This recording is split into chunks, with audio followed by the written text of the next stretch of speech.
identified those facilities to go to initially. So the man David in the video, he had the daycares with the CCAP funding, and we just simply drove around Minnesota and around Minneapolis area.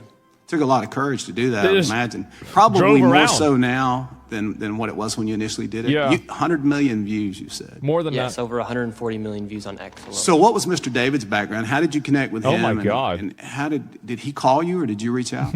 He simply is just a man in Minnesota who has a passion for his city, and he's been seeing fraud taking place for years. And out of all the thousands of messages I get on Instagram and other platforms, I just happened to read his, and he provided me the information, so I gave him a phone call.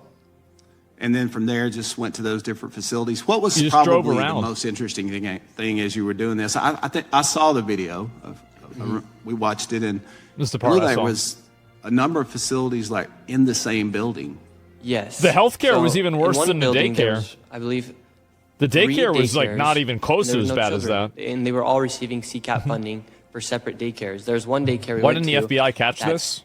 One day, Morons. it was closed They're not even by morons. the They government, don't care. and then that same day it was reopened underneath another name. And they both were trying to received hide it. CCAP funding. I bet, Ms. Larson, they probably weren't getting audited nearly like you were. I would guess not.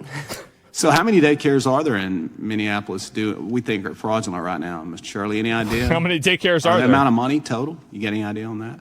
Well, they've frozen over $185 million, and not a single business has been able to prove that they're a legitimate business yet. So This is another thing, too, is that have you noticed that they froze all of the funding for these daycares, but not a single daycare has come out and not a single parent has come out and said, I was sending my kid to this daycare, but now that the funding has been split and stopped, that I'm not able to send my kid to the daycare?